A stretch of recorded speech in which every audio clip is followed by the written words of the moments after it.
اللہ کے محبوب علیہ السلام اللہ کی بارگاہ میں یہ دعا مانگا کرتے تھے، اے اللہ ایسے اعمال سے تیری پناہ چاہتا ہوں اور ایسے افعال سے تیری پناہ چاہتا ہوں کہ جو منع کیے گئے ہیں، والاہوا اور خواہشات سے، آرزوؤں سے، جن آرزوؤں کی طلب منع کی گئی ہے، جو آرزوئیں دھکیل دیتی ہیں گناہوں میں، تو ایسی آرزوؤں سے محفوظ کیا جائے، ایسے برے اخلاق سے محفوظ کیا جائے اور ایسے برے اعمال سے محفوظ کیا جائے جو تیری دہلیز سے دور ہٹا دینے والے ہیں۔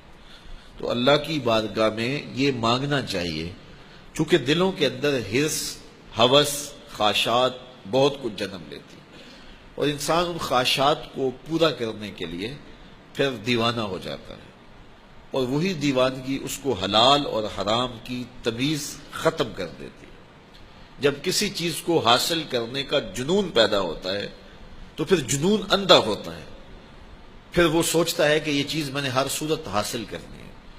تو اس کو حاصل کرنے کے لیے پھر وہ قدروں کو پامال کر دیتا ہے، حقوق کو پامال کر دیتا ہے، شرم و حیا اتار دیتا ہے،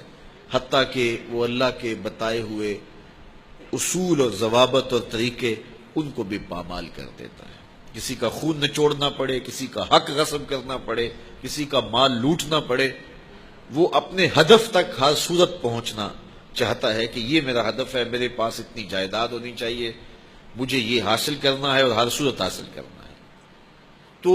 اگر یہ حرص ہی مٹ جائے، یہ ہوس ہی کم ہو جائے، تو پھر انسان کی زندگی سوکھی ہو جائے گی، وہ جہاں ہوگا وہاں مطمئن ہوگا۔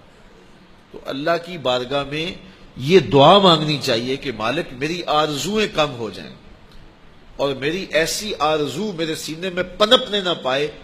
جس آرزو سے تو نے منع کیا ہوا ہے۔ آرزویں بڑھتی رہتی ہیں، ایک آرزو پوری ہوتی ہے تو اس کے ساتھ دوسری آرزو کھڑی ہوتی ہے، وہ پوری ہوتی ہے تو تیسری آرزو کھڑی ہوتی ہے، وہ پوری ہوتی ہے تو چوتھی آرزو کھڑی ہوتی ہے۔ تو بندہ سفر کرتا ہے، یہ پوری کر لوں، یہ پوری کر لوں، یہ پوری کر لوں، لیکن آگے پھر آرزویں کھڑی ہوتی ہیں، تو پھر کہیں اس کو جو ہے وہ فل سٹاپ تو لگانا پڑے گا کہ اس سے آگے نہیں ہے۔ تو جب وہ فل سٹاپ لگا لے گا تو پھر اس کی زندگی سوکھی ہوگی، لیکن جب آرزویں اسے کہیں ٹھہرنے نہیں دیتی تو قبر کے کنارے تک بھی اس کی آرزویں تکمیل پذیر نہیں ہوتی۔ وہ غالب نے کہا تھا، ہزاروں خواہشیں ایسی کہ ہر خواہش پہ دم نکلے، بہت نکلے میرے ارمان لیکن پھر بھی کم نکلے۔ تو جتنے بھی دنیا کے اوپر لوگ اپنی زندگی کے مقصد کو فراموش کر دیتے ہیں، وہ آرزوؤں کا شکار ہو جاتے ہیں، اہوا کا شکار ہو جاتے ہیں، خواہشات کے اسیر اور قیدی ہو جاتے ہیں۔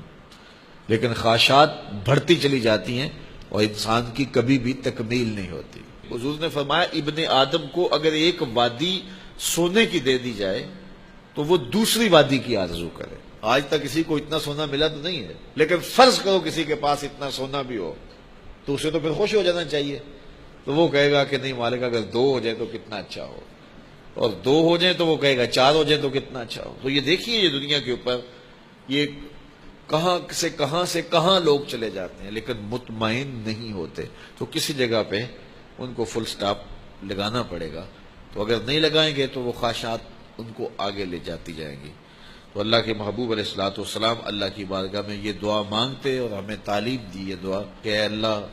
میں تیری بارگاہ میں خواہشات اور برے اعمال اور برے اخلاق، جن چیزوں سے تو نے منع کیا، ان سے رکنے کی دعا کرتا ہوں۔ دنیا کے معاملے کے اندر آپ یہ آرزو رکھیں کہ بس ٹھیک ہے، اتنے کافی ہے، شکر ہے میرے لیے اتنے کافی ہے، لیکن جب دین کا معاملہ ہو، ہاں اس وقت آپ کا لالچ ہو کہ اللہ تعالیٰ مجھے یہ نیکی بھی دے دے، یہ خیر بھی دے دے، یہ خیر بھی دے دے،